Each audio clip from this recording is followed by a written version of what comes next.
Welcome back. I'm Tony Calloway, the Private Money Godfather, and today's episode is about something really important for those of you who are entrepreneurs or small business owners. Today's episode is titled Partnering for Success in Business. This is a big topic, and I definitely know that's going to make a difference for many of you who are looking to go into business and for those of you who are already in business. So let's go ahead and get to it. Let's start with the fact that so many businesses in America still fail. Now, with all the resources out there for entrepreneurs to help them to get all their ducks in a row, still we're looking at, of the 31.7 million businesses that are in the United States, according to the Small Business Administration, the updated statistics of 2021, according to explodingtopics.com, still 90% of businesses are failing, still 90% failure rate. That to me is unacceptable. So what I'm doing today is talking to you about one of the very important aspects of how you can go about conducting your business that can make a huge difference in increasing your odds of success. So let's break down some of these problems. Now, when we look at what the failure rate is composed of, as you see there, the biggest chunk of that, 38%, is because people who go into business don't have enough capital or they don't have enough cash. I mean, that's kind of obvious, but that is the problem for 38%. Now, the next 20% get out-competed. They just can't stand up to the competition. There could be a lot of reasons for that, but we're going to address some solutions that can help. 15% have price issues or cost issues. They aren't making enough margin because they're not charging enough or they haven't priced the product right. And then the last 14% just don't have the right people. They don't have the right team in place to be able to accomplish what they set out to do in business. Now, add all of that up, that is 87% of the businesses that fail. So when we look at the fact that, okay, 90% fail, the little marginal other 3%, we're looking at the problem. We understand, so when you understand what the problem is very clearly, you're better able to go about the process of solving it. So now, successful entrepreneurs don't do everything themselves. See, when we looked at the fact that some of the people who had problems didn't have money, they didn't understand how to price their product, they couldn't compete, they didn't have the right people, a lot of that could be solved by the fact that they were trying to do too much themselves. So if they had some help, if these entrepreneurs had some help, they would more likely be able to succeed in their outcome that they're pursuing. It says there that they're successful because they found the right people with the right skills that could help them accomplish nearly everything for them. So a successful entrepreneur is not trying to do everything, they're trying to orchestrate everything, and that's according to Inc.com, so that they're able to partner for success in their business endeavors. So what we're going to talk about today in the course of going through this is we're going to define partnering. We're going to discuss some of the advantages of partnering, the different ways to partner. I'm going to give you some great examples of partnering, and then we're going to also understand how to develop excellence in partnership relationships. The Private Money Syndicate is here to help every business to accomplish their goals by powering their dreams with private money and more. So we're here to support you. So give us a call at 706-888-3719 or reach out to us through our website, privatemoneysyndicate.com. Now, let me start by telling you guys what this is not about, because you heard this term partner before. But this presentation is not about legal entities formed as partnerships. Now, there is something called a partnership. I'm not going to talk about that today. We're talking about partnering. We're not talking about how to structure your partnership. That's a whole conversation in and of itself, and I'll probably have another episode about how do you structure partnerships, but we're not talking about the legal entity of a partnership. We're not talking about LLCs. We're not talking about S-corps. This presentation is about teamwork. Partnering is teamwork. In fact, when we look here at the definition of business partnering, it's an agreement between organizations and people to work together for the purpose of improving their profitability and or delivering more value to their customers. So it's about people and organizations coming together, combining their resources to be able to make more money and serve better the customers that they are able to contact and reach with their products and services. So I'm going to go through it. I'm going to share with you some of the key advantages of partnering, all right? And there are 5. So the first one is access to knowledge. Now, no one person knows everything. Now, I am a big advocate for I'm going to be the best at what I do, and I'm going to find the best people who do the other things that need to be done. So I've got an example for you here, and it shows a social media expert who's partnered with a designer jewelry maker. Now, the jewelry maker guy knows how to make great jewelry, but when it comes to marketing and advertising his jewelry, that's not his thing. So what he found an opportunity to do is someone who is an expert in social media, and that is one of the best ways for small businesses and entrepreneurs to get their product out there into the marketplace. And there are many platforms of social media that can be used to do that. But the social media expert's working with the jewelry maker, and they're working on a revenue sharing basis, which means that whenever some money is made from selling some of the product, they're both sharing a cut of the revenue that comes in for the business. And that makes sense in that relationship. So they're not formally organized together, but they're working together, and they found a way to do it in an equitable way so that they can both make money and make more money, because the guy who can put it out there in the marketplace is supporting the guy who's making a product that they're creating demand for. So that's an example, an excellent example of access to knowledge. You need to find people who know the things and are able to do the things that you're not able to do, so that you can focus as the entrepreneur on your strengths, and your resources can be better utilized to take your business to the next level. And first and foremost is to not become one of those statistics. So that's number one, access to knowledge. The second point here is creating a competitive advantage. An example I've given is two non-competing bakeries agree to combine their orders for premium ingredients so they can both benefit from volume discounts. So instead of each one ordering 100 pounds of flour, if together they're ordering two, they might be able to get it for 25% less. But what's the benefit of doing that? It says that they're now able to sell higher quality pastries to their customers at prices much better than their competitors.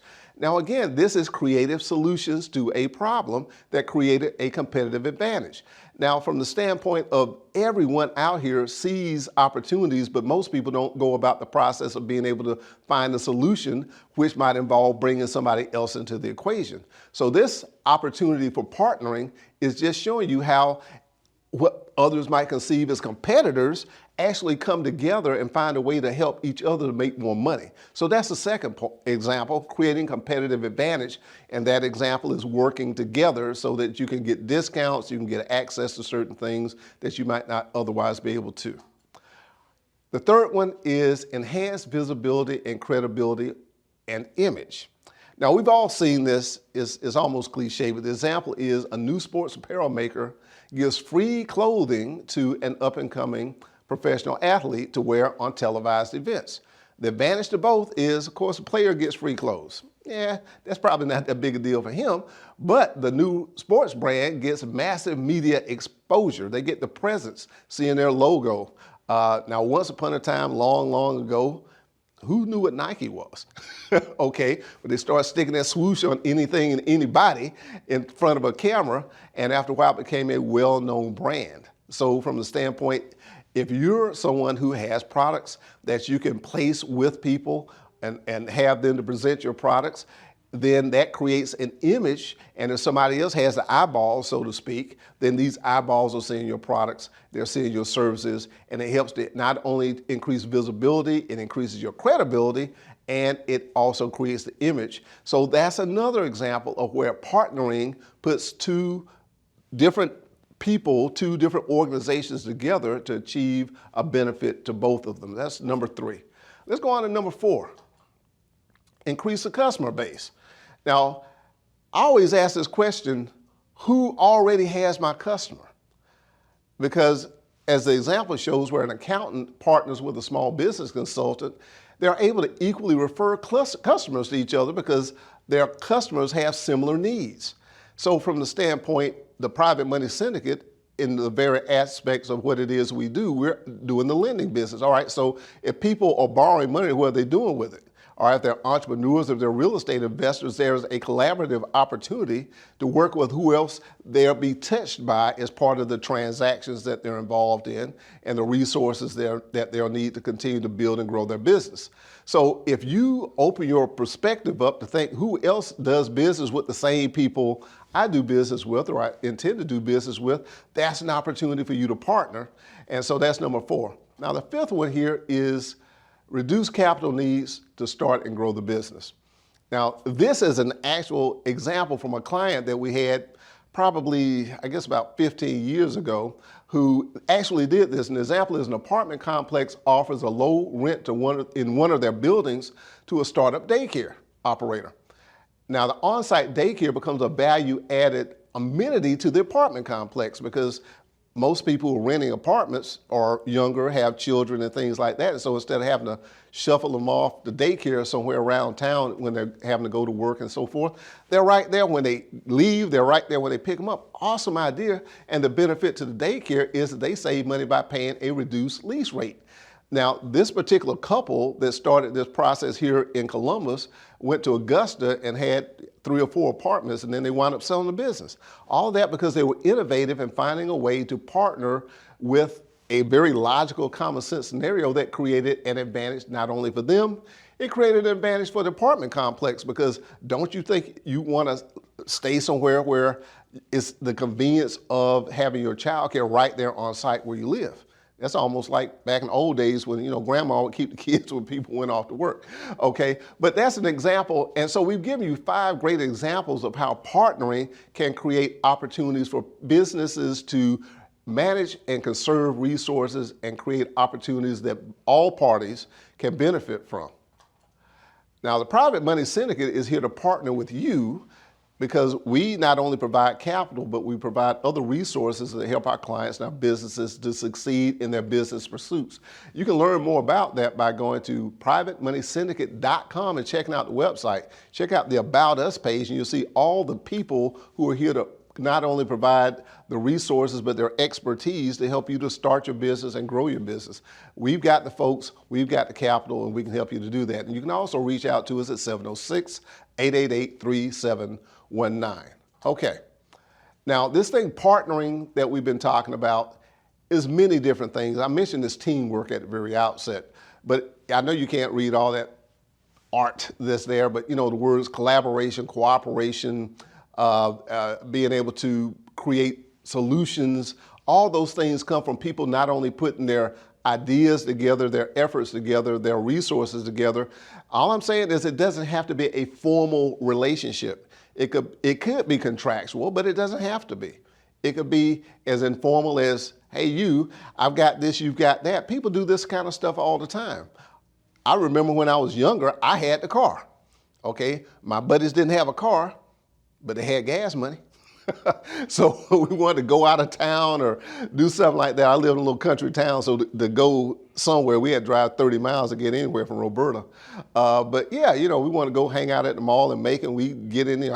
I'd have the car. They gas was like 30, 40 cents a gallon back then. We put $5 worth of gas in there and take off, and that was a good old time. That was partnering, okay? All I'm saying to you is don't try to be Rambo. Okay, and for those of you who've seen the Rambo movies, one guy can take on a whole division. That's fiction. But the reality is a lot of entrepreneurs try to do that themselves in their business. So if you surround yourself with the right team and the right resources, it gives you an opportunity. Now here, the Private Money Syndicate itself is a partnering relationship. I call it a co-op, a cooperative.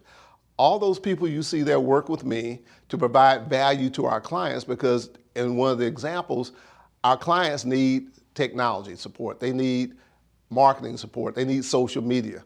They need branding. They need credit, repair so they can get the capital sometime. So because all of these things are common to the clients that we serve, we've been able to come together and over the past 6 years been able to do a phenomenal job helping hundreds of clients. So when I encourage you to reach out to the Private Money Syndicate, you're reaching out to a team that works exactly the way I'm talking about you as budding entrepreneurs or existing entrepreneurs working, partnering with other people. So let's explore some of the depths of this right here. You need to ask yourself some questions. Who could you partner with? All right. And a fundamental question is sit down with a piece of paper and ask yourself, who else has my customer? I gave the example of the accountant and the business consultant. Is evident that The people that they both deal with have common needs. So if the accountant has 200 clients and the business consultant has 200 clients, if they share those between the two, they might wind up with, let's just say instead of 400, they both have 300 clients that they are able to both serve and provide value to, but they didn't have to go out and market to get the additional ones they would not have had otherwise. That's a great example of partnering. So ask that question of yourself, who else could be my customer? Who else buys the same supplies? Now, if somebody is buying eggs, okay, or flour or lumber or whatever fuel, who else is using the same stuff that I'm using? I gave the example of the volume discount.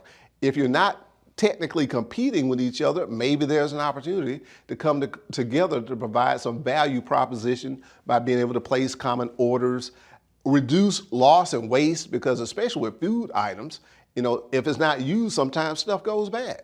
All right, you've probably seen the same scenario in some clothing where it goes down a chain from the high price store. If it doesn't sell, then it goes to the next, it just works its way down. Then it's out of season, but then it's really inexpensive. All of those are just examples of relationships that provide value in the context of using the same supplies. All right, who are your competitors? You might apply that to the first one, who are your customers, but I've given you an example of two businesses that would seem to compete. I use bakeries. Well, one's on one side of town and one's on the other side of town. They don't necessarily compete. And one serves the restaurants and where they're actually providing a food product for somebody else to retail, and the other one has a storefront where people actually coming in to buy at the counter. They're not competing with each other, but they're using the same materials. They're using the same input, so they're not really competitors, but they're in the same business. So I'm asking you to think about who are your competitors, because you might not be competing. There might be opportunities for you to partner. And then the last point here is who can share underutilized resources. Let's say somebody has a delivery truck. They're delivering from 8 in the morning to 5 because they're delivering to businesses. Well, that same truck is sitting idle from 5 o'clock till, the next morning.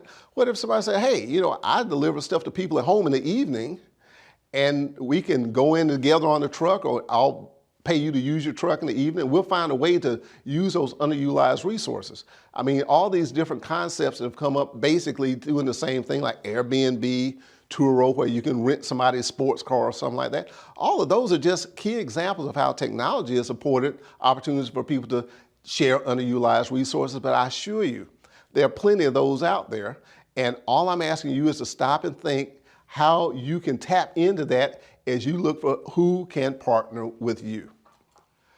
Now, if you hadn't heard of Zig Ziglar before, he was a very renowned public speaker, business consultant, and he had this quote that I think is apropos to what it is I've been talking to you about today as it relates to partnering for success in business. He said that you can have everything in life you want if you are willing to help enough other people get what they want. You can have everything in life you want if you're willing to help enough other people get what they want. And in business, fundamentally, that's what we do as service providers, as product providers. We help people to get what they want, okay? But in the process of helping people to get what they want, who else can we contact? Who else can we collaborate with as partners to help them to get what they want? Ultimately, you say, well, everybody in business wants more revenue, they want more profit, they want more customers, yeah. But now the key thing in terms of this statement right here is most people are trying to do it all by themselves, and you don't have enough capacity to do everything yourself. If you think of large corporations, you see where they have relationships with other vendor companies.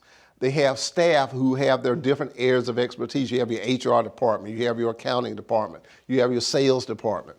They don't have one person doing all that stuff in a conglomerate, a large corporation. Now, they didn't start off that way, but the intelligence that they applied to the process is finding other resources and other people who had common interests in continuing to build and grow. So that's what I'm encouraging you to do in your perspective as an entrepreneur, as you contemplate how can I partner with others so that my business can grow and help their business to grow. All right, I want to bring something to your attention as we recap. There's an African proverb that says, if you want to go fast, go alone, but if you want to go far, go together. So as we recap our discussion today, I want to see, what have we learned? We've learned that 87% of startups fail because they try to do too much. They try to do too many facets of the business alone. In other words, they don't have enough knowledge, expertise, money, or whatever to be able to do everything. So there's always some critical point of failure that causes the business to suffer and ultimately fail. The second point is collaboration and cooperation creates leverage for all parties. Now, you can Google this, but Archimedes back in 2000 BC is a guy who kind of made the statement that if you give me a lever long enough and enough distance, I can use leverage and I myself can lift the earth. Leverage is allowing you to take less resources to get more results. So by working collaboratively and cooperatively, that leverage that is created allows both parties to both benefit from the combining efforts to accomplish what it is that serves both their business needs. And the third point is partnering provides 5 primary advantages for success in business. And so we went through those, gave you some great examples that you can use as you look forward to growing your business and not only staying alive and not becoming part of the statistics, but thriving and bringing others together and bringing them along with you. So as I said, partnering for success in business is what this is all about. And that's what we're about here at the Private Money Syndicate, sponsoring the Mind Your Business show. We want to help you to power your dreams with private money. So please reach out and partner with us. Contact us through our website at privatemoneysyndicate.com or pick up the phone, give us a call, 706-888-3719. This has been a lot of fun to be back with you guys in another episode of the Mind Your Business show. And hey, look, if you got any ideas for the next episode, or if you got any questions that you want to ask about this or any other episodes, give us a call, 706-888-3719. Our email address is there. And of course, you can always go to the website. Glad to be with you. And as I say every single time, if you're going to go into business and stay in business, you've got to mind your business. And we'll see you on the next one. Thanks for tuning in.